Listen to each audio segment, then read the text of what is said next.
everyone! It's Millie again to tell you about this week's School Spirit Challenge. From today until April 17th, post a photo of your family playing a game together with the hashtag #MillStandsTogether on our school's PTO Facebook page. Enjoy the time we're getting right now to spend with your loved ones.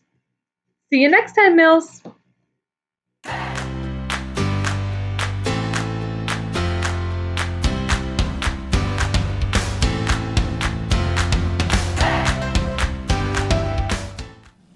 Hey boys and girls, it's Miss Warner, school counselor.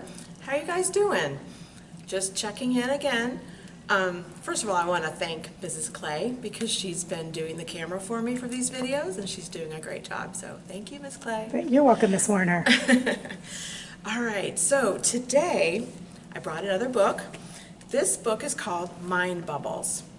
And I know some of you already know about this book because I've read it a lot of times before, but I think it's still a good book to read at this time, not only for boys and girls, but also for moms and dads and grandmas and grandpas. So, Mind Bubbles. This is by Heather Krantz, MD, and illustrated by Lisa May.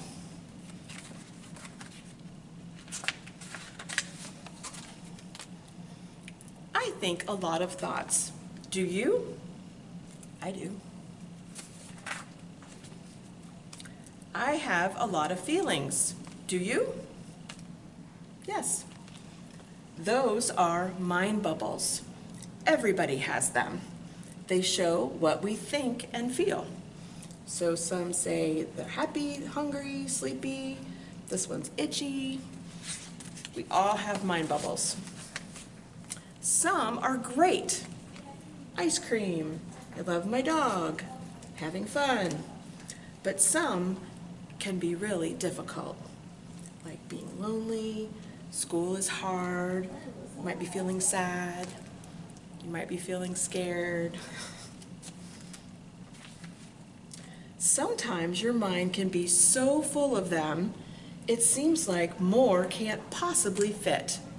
This can seem confusing. So what can we do about this? Boys and girls, turn and talk to whoever's watching this with you and let them hear your ideas. What can we do about this? All these mind bubbles floating around in the head. Let's see. Well, mind bubbles are a lot like soap bubbles. Have you ever blown bubbles? I know you have. Lots of bubbles are floating around. And then what happens to bubbles? We know. They float around until they pop. Every bubble pops, and then new ones form. We can think of mind bubbles like being soap bubbles. Every mind bubble pops, and then new ones form. But there are so many, and they just keep forming. It can seem like too many, and that's when we feel overwhelmed or frustrated.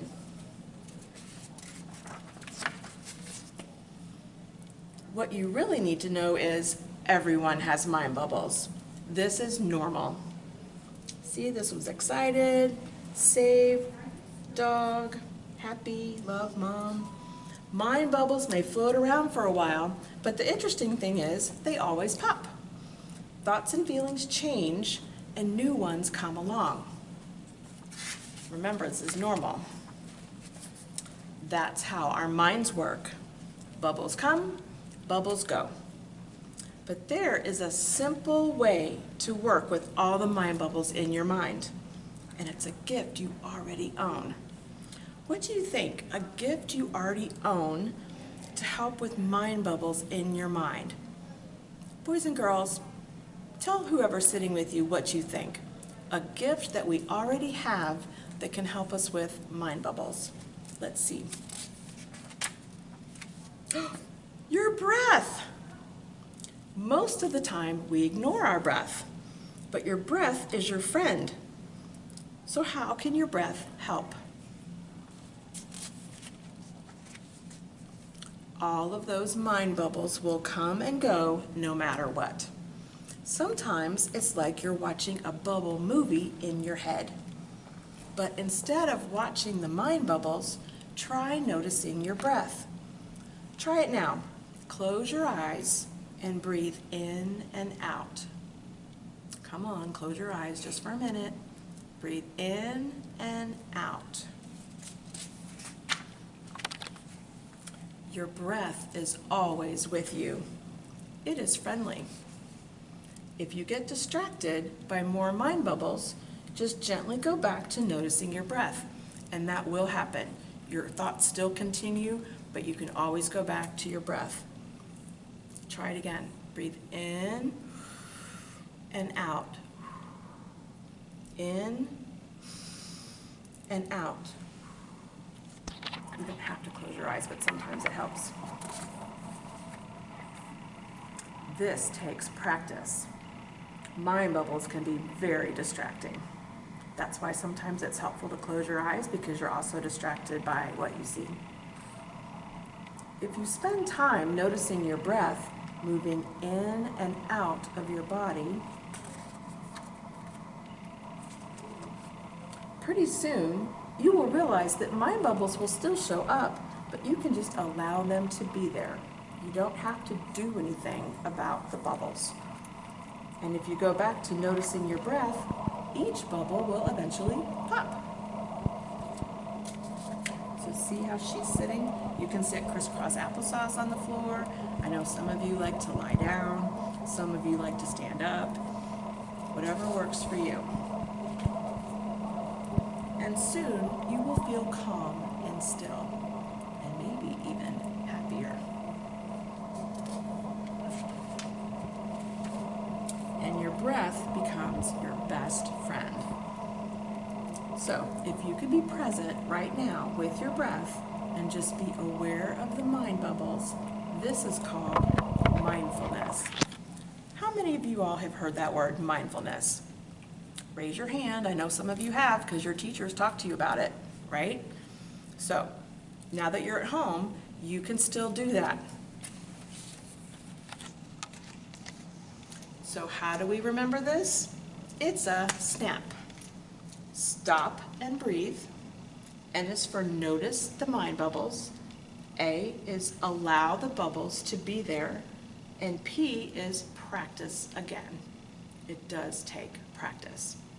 So, boys and girls, your breath is your friend. And then anytime you feel scared or upset or confused or overwhelmed or frustrated, take a minute, just stop, close your eyes, and take a breath in and out. And sometimes this helps too if you can't sleep at night. That's what I do. You breathe in and out, and it helps your body calm down so you can relax and go to sleep. So, hope you guys are doing okay. Feel free to give me a call. I've forwarded all my phone calls to my phone, so if you call at the office, it'll ring on my cell phone. You could also email me too. Thanks, you guys. I hope you're doing well. Talk to you soon. Bye.